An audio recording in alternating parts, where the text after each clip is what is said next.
Earth signs, tingnan natin ano po ang mensahe para sa iyo ngayong araw. Keep in mind po na ito ay general reading lamang, so hindi po lahat ay makaka-relate, so be open-minded. Sa mga hindi pa po nakasubscribe dito sa ating channel, please subscribe na po kayo and palike na din po ng ating video. At sa mga nais pong mag-avail ng ating private readings, ng ating Evil Eye Amulet Necklace at ng ating QR's Bracelet, makikita nyo po yung link sa description box. Tarot Intentions by Aliana Reyes. Okay, tingnan po natin ano ba yung messages para sa iyo ngayong araw na ito. So we have expression. Sabi dito, open up your heart and connect with others. Express your creative self. Saan ba kayo magaling? 'Di ba? Ayan po.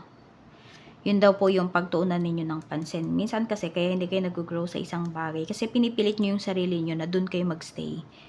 Kahit na hindi nyo naman talaga kaya. 'Di ba? Pero you have your reasons naman kung ba't mo yan ginagawa. Pero ayun, kung gusto nyo daw na mas ma-express ninyo yung inyong sarili, mas gumanda yung vibes ninyo, yung frequency ninyo, yan po. Express yourself. Diba? Open up your heart and connect with others. Yan po yung gawin ninyo.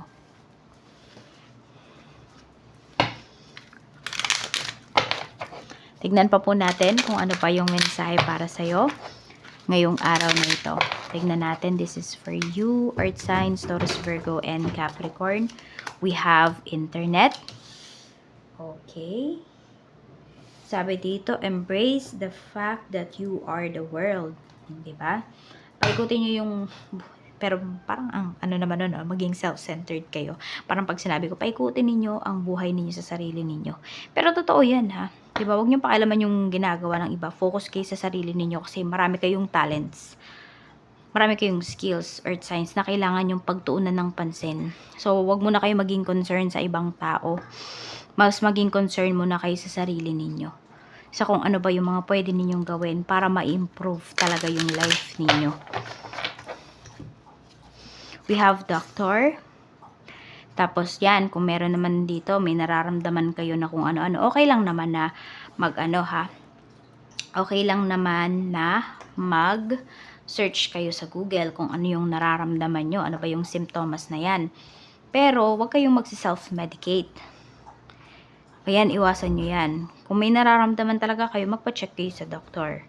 Meron din dito, hindi ko alam kung ano tong, ano na te, could be some trainings. Baka may kaugnayan to sa course ninyo. Okay? Oo. Or sa trabaho po ninyo. Could be training to, seminar, ayan po. Yan, iba sa inyo. Pwedeng a-attend kayo dito.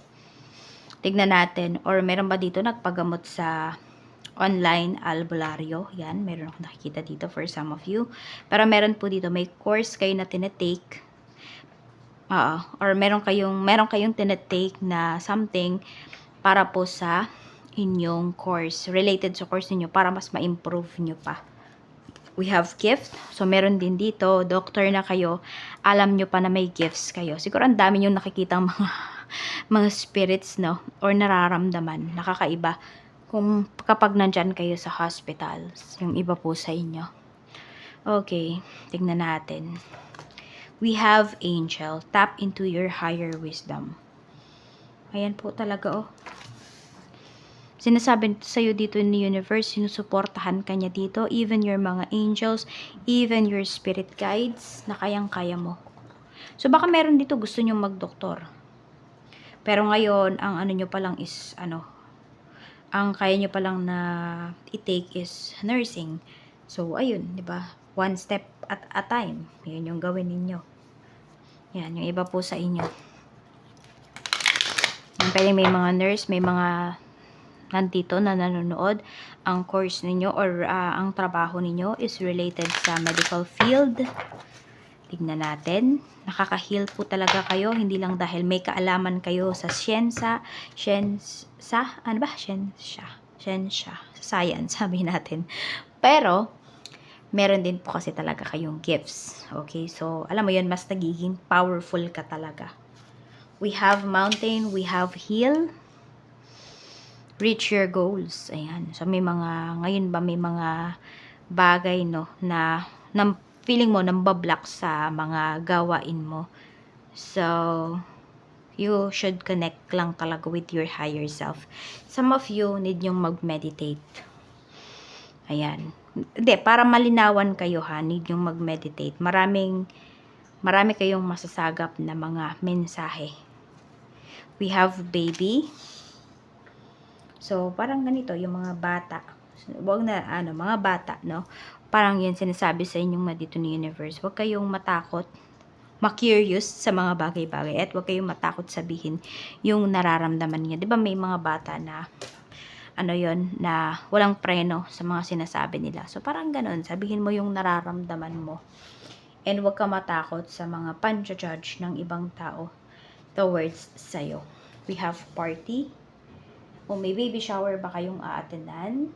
Some of you, parang hindi talaga kayo makaka-attend personally. Pwedeng sa online na lang yan. Basta nyo, yan yata yung a-attendan po ninyo. So, ayan, may party dito. Pwedeng binyag or baby shower for some of you. Yan, pwedeng nasa ibang bansa kasi yung iba sa inyo. Or nasa ibang bansa nga kayo. Baka kayo yung magpapabinyag, nasa ibang bansa kayo, ganyan. Kaya parang yung mga family mo sa Pinas, na lang sila. Patingin-tingin na lang sa online, ganon. We have dog.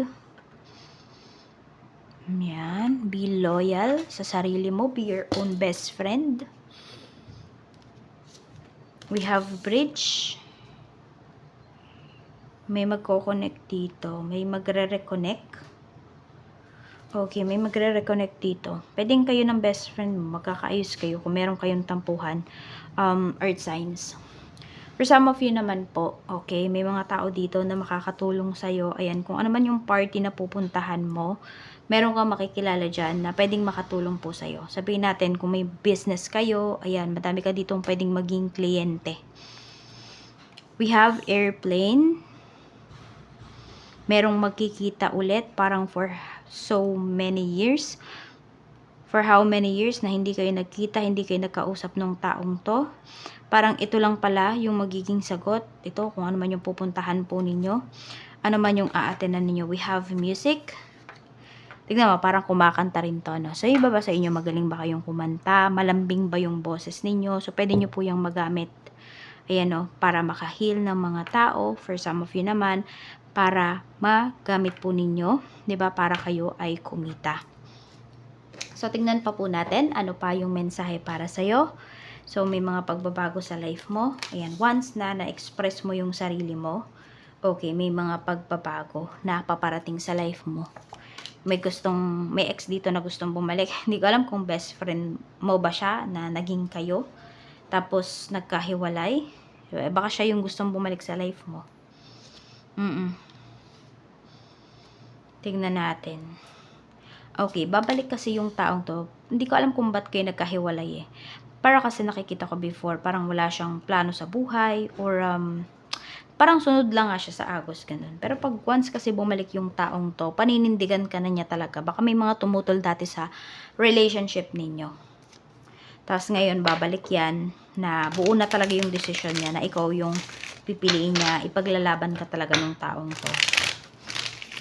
Makikita mo yung malaking pagbabago sa kanyang energy, sa kanyang frequency.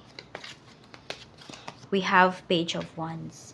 Pero ayan, focus ka daw muna sa sarili mo, focus ka muna sa mga magagawa mo, sa kakayahan mo. Ayan, sana ba tayo? So, ayan nga, focus po kayo sa inyong sarili. And maraming salamat po. Ayan, dami nyo pa daw magagawa. Oh. Sabi ni Universe, Page of Wands. Parang nagsisimula pa lang kayo. For some of you, alam mo yung, kung meron kang skills, parang baby pa raw, ganun. Kaya, i-hone nyo pa talaga at mag-focus kayo sa inyong sarili. Yan lamang po. Maraming salamat. Ingat po kayo always and more blessings to come.